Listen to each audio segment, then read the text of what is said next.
And the Hong Kong government could soon raise the stakes in its efforts to quell worsening unrest in the city. According to local media, it's preparing to enact an emergency law to ban face masks at public assemblies. Face masks have been a staple at rallies as protesters seek to shield themselves from tear gas and hide their identities. Reports say the law could come into effect as early as tomorrow, after Chief Executive Carrie Lam holds a special session of her Executive Council. Now, for more on this, an expert joins us from Hong Kong to share his insights on the situation there. Professor Joseph Cheng is a political analyst. Professor Cheng, why does an emergency law need to be enacted in order to push through a ban on masks?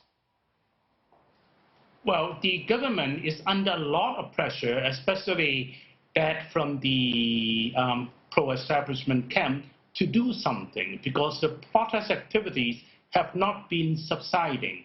The momentum has been maintained. So after the National Day, the government now responds, and it symbolizes the beginning of a crackdown process. You see, the initiation of the Emergency Regulations Ordinance will give the government very widespread powers without any restrictions and checks and balances mechanisms. So that is supposed to be quite a deterrence.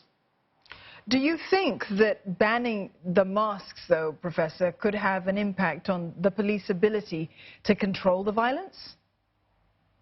Probably not at the moment, because it is difficult to execute in the first place. But it will give the police very widespread powers to make arrests. So now the police can arrest those people who are in the beginning of a gathering process.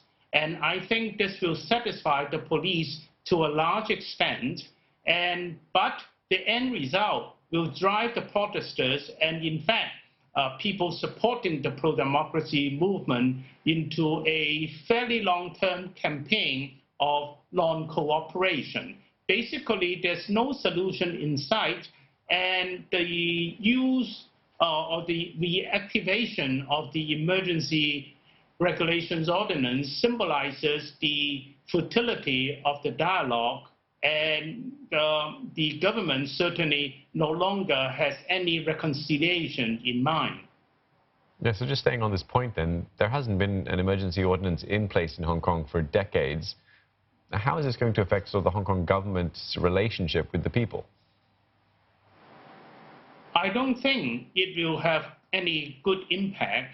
It was an old law. It was promulgated in 1922, so you can easily imagine the background. And as you said, it was used once in 1967 during the riots, very much prompted by the Cultural Revolution inside mainland China at that time.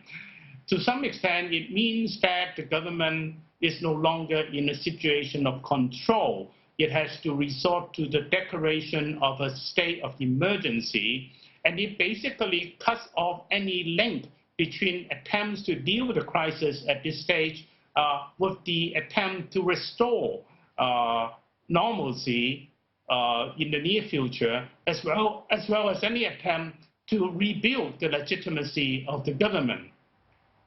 Professor, when we've seen the protesters demonstrate, when we've seen them go out into the streets, it's often into very late into the night. Do you think that a curfew perhaps might work? Some police groups have suggested that it might, be useful. It may be useful to the extent that the police will find it quite easy to make arrests, and it can take action rather early. When protesters just begin to gather.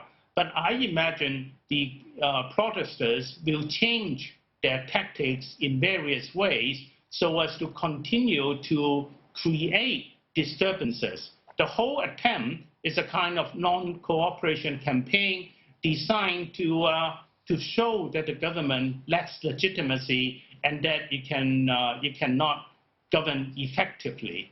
It will also lead to all types of boycotts, which is perfectly legal and voluntary, like boycott of state-owned enterprises in Hong Kong, that kind of thing.